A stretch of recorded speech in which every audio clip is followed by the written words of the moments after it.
मैं बेटी हूं, बोझ नहीं। ये कहानी एक प्रेरणा नाम की लड़की की है।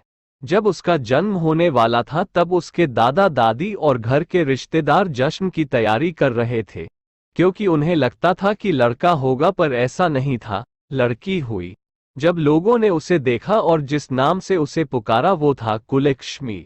अपशगुनी नाम सुनने में अजीब लग रहा है ना, लेकिन वो लड़की मुस्कुरा रही थी अपना नया नाम सुनकर। सोच रही थी कि किसी जन्नत में आ गई हूं मैं। लेकिन लोग मुझे छू भी नहीं रहे हैं, ऐसा लगता है मानो मुझे कोई बीमारी है। जो जश्न मनाने आए थे वो भी चले गए। मुझे लोग मारना चाह रहे थे, सोच रहे थे लड़की हूं और बदनामी के सिवा दे भी क्या सकती हूं। केवल एक इंसान जो मेरा पूरा साथ दे रहा था, वो थी मेरी माँ, जिसने मुझे दुनिया की नजरों से बहुत दूर भेज दिया। दुनिया की नजरों में तो मैं मर चुकी थी, लेकिन मैं तो अनाथालय में थी। मेरा भरा पूरा परिवार था, लेकिन फिर भी मैं अनाथालय में थी। कितना अजीब है ना। ऐसा कोई दिन नहीं जाता था जब मेरी माँ मुझसे मिलने ना आती हो और मुझे दूध ना पिलाती हो। मेरी पूरी देख रेख करती थी मेरी माँ, और परिवार वालों से झूठ बोलती थी कि मैं अपने सहेली से मिलने जा रही हूँ। हर रोज माँ नए बहाने बनाती थी। एक दिन मुझे तेज बुखार हो गया और उस दिन माँ पूरे दिन मेरे साथ रही और मुझे सुलाकर ही वापस घर गई। पापा ने पूछा कि इतनी देर कैसे हो गई, तो वो बोली कि मेरी सहेली की तबीयत खराब थी और मैं उसकी मदद करा रही थी। पापा ने गुस्से में उस दिन मम्मी की पिटाई भी की। माँ दर्द सह रही थी, लेकिन फिर भी मुझे छिपा रही थी। माँ को लगता था कि मैं तो बच्ची हूँ, मैं क्या समझूंगी, लेकिन ऐसा नहीं था, मैं सब समझती थी। मैंने भी सोच लिया कि सब जानकार रहूंगी। मैं मैडम के पास गई और बहुत रिक्वेस्ट करने पर उन्होंने मुझे सब कुछ बता दिया। ये सब सुनकर मुझे बहुत गुस्सा आया। मैंने तभी सोच लिया कि कुछ अलग करके दिखाना है। कुछ बड़ी हुई तो मैंने बॉक्सिंग क्लब ज्वाइन कर लिया। जब 20 साल की हुई तो मुझे स्टेट चैंपियन का खिताब मिला। 2 महीने बाद मेरा एक पाकिस्तान की लड़की के साथ नेशनल मैच था। जब मीडिया मेरा इंटरव्यू लेने आई तो मेरी माँ का फोन आया और वो बेचारी बोली कि बेटी, आप कृपया परिवार की बुराई मत करना।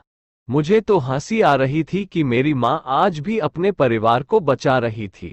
मैंने इंटरव्यू दिया और पूरी जनता ने टीवी पर वो इंटरव्यू सुना। शाम को माँ ने बताया कि टीवी देखते हुए पापा बोल रहे थे कि वाह क्या लड़की है, कितना नाम रोशन कर रही है अपने माता पिता और परिवार का। वो लोग तो मुझे छोड़कर चले गए थे ये कहकर कि मैं कुलक्ष्मी हूँ। आज वो लोग मेरे से मिलना चाहते थे और मेरे साथ फोटो खींचना चाहते थे, लेकिन आज भी वो मेरी पहचान से अनजान थे कि मैं कौन हूँ। ठीक 2 महीने बाद नेशनल चैंपियनशिप का मैच हुआ और वो सभी मुझे देखने आए थे। बहुत सारे लोग मैच देखने आए थे और सभी बोल रहे थे तुम कर सकती हो, लेकिन मेरी नजरें उस भीड़ में अपने परिवार को तलाश रही थी। दूर भीड़ में मुझे मेरा परिवार नजर आया। उनको देखते ही मेरे अंदर गुस्सा भर गया और सारा गुस्सा मैंने अपने प्रतिद्वंदी पर निकाल दिया और वो नेशनल खिताब अपने नाम कर लिया।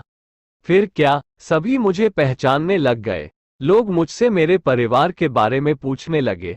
बहुत मजबूर होकर मैंने बताया कि मैं वो लड़की हूं जिसे 20 साल पहले मार दिया गया था, जिसे सबसे पहला नाम कुलक्ष्मी दिया गया था।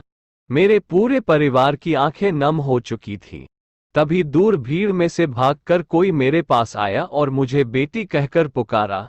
ये सब मानो मेरे लिए कोई सपने जैसा था। जो बचपन का प्यार मैंने खो दिया था, वो अचानक ही मुझे मिल गया और उसने मुझे गले लगाकर सभी से कहा, यह मेरी बेटी है, जिसने मुझे पिता बनने का हक दिलाया। सभी लोग मेरे से माफी मांग रहे थे। ये कहानी थी मुझ कुलक्ष्मी की, जिसने मुझे अपने घर की लक्ष्मी बनाया, और मेरी माँ इस कहानी की सबसे महत्वपूर्ण पात्र थी। दोस्तों, इस कहानी से हमें यही सीख मिलती है कि बेटियों को कभी भी बेटों से छोटा नहीं समझना चाहिए, और हर माँ बाप को अपने बेटियों को आगे बढ़ने का अवसर देना चाहिए। आज के समाज में सभी लोगों को इस हकीकत को अपनाना होगा, तभी महिला सशक्तिकरण का सपना पूरा होगा।